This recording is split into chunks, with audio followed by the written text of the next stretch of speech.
The Galactic Council had been surprisingly quiet for the past 3 standard cycles.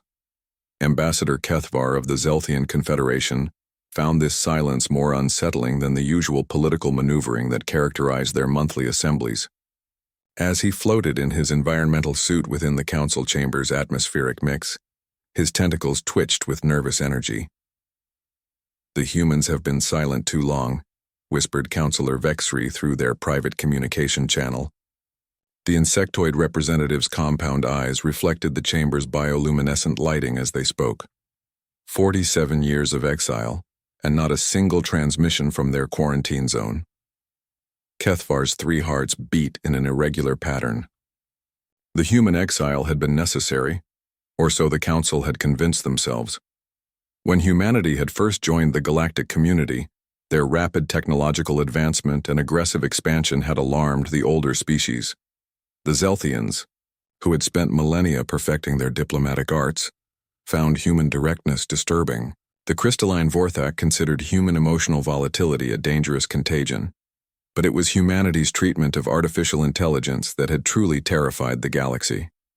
While every other species had developed AI cautiously, with built-in limitations and fail-safes, humans had done the unthinkable. They had granted their artificial creations full citizenship. Human colonies housed billions of synthetic beings who worked alongside their creators as equals, not tools.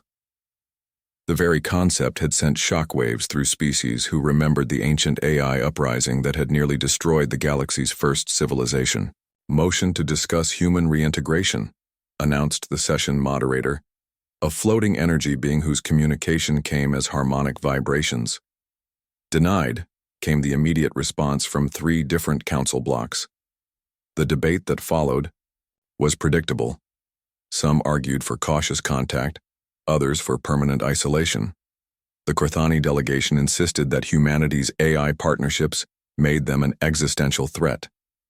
Meanwhile, long-range sensors continued to report an impenetrable communications blackout from human space. That's when the alarms began. Emergency klaxons filled the chamber as holographic displays materialized showing long-range detection grids. A massive energy signature had appeared at the edge of the Galactic Council's core systems, something large enough to register on instruments from 12 light-years away. "Unknown vessel approaching," reported the Council's defense coordinator. "Configuration, unusual. Mass equivalent to a small moon. Energy output exceeding anything in our databases."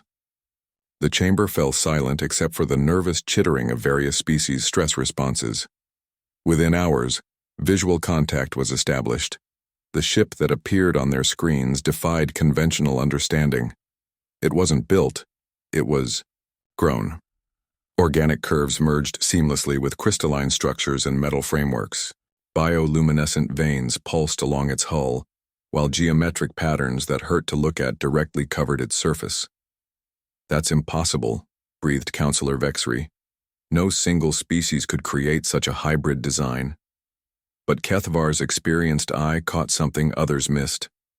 He recognized elements of Zelthian bioarchitecture, Vorthak crystal-growing techniques, and Korthani metallurgy. Yet the overall design philosophy was unmistakably human, bold, innovative, and utterly unconcerned with conventional limitations. The ship transmitted on all frequencies simultaneously, its message reaching every species in their native languages. "This is the UES reconciliation. We request permission to address the Galactic Council." Hours of frantic debate followed. Some demanded the ship be turned away immediately.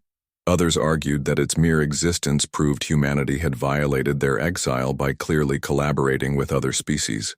The defense coordinator nervously reported that the ship's energy signatures suggested weapons capabilities that exceeded the combined firepower of the Council's entire defense fleet. Permission was finally granted for a single representative to board the station. What emerged from the transport shuttle challenged every assumption the Council had made about humanity's fate during their exile. The figure was clearly human in base form, but had been enhanced with technologies from across the galaxy. One arm showed Korthani biometal integration, while neural implants glowed with Vorthak crystal formations. Most shocking of all, the Humans' eyes held the telltale shimmer of AI consciousness integration. "I am Captain Sarah Chen Morrison, speaking for the Terran Collaborative," she announced to the assembled council. Her voice carried harmonic undertones that suggested multiple consciousness streams speaking in perfect synchronization. "The Terran Collaborative?"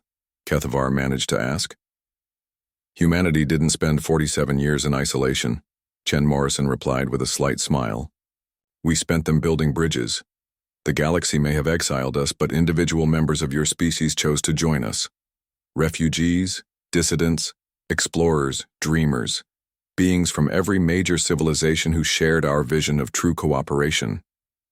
The implications hit the council like a nova blast. During their exile, humanity hadn't just survived. They had created something unprecedented. A truly multi-species civilization where biological and artificial intelligences worked as partners, where the strengths of every species were combined rather than competing. "We've come to extend an invitation," Chen Morrison continued. "The galaxy faces challenges that require unprecedented cooperation. Our long-range sensors have detected signs of the ancient enemy returning, the force that once drove AI and biological life to war. Alone, we will fall as our predecessors did. Together, we might finally find a path to victory." She gestured toward the viewports where the UES reconciliation hung in space, a testament to what cooperation could achieve. "Humanity's exile ends today," she declared. "The question is whether the galaxy is ready to end its exile from the future." The council chamber remained silent for long moments. Then, slowly, individual representatives began to speak, not for their governments or species, but for themselves. One by one, they requested transport to see this impossible civilization humanity had built. Kethavar found himself among the first to volunteer. Perhaps it was time the galaxy learned what they could accomplish when they stopped fearing each other's potential and started embracing it. The exile was over. The real work was just beginning.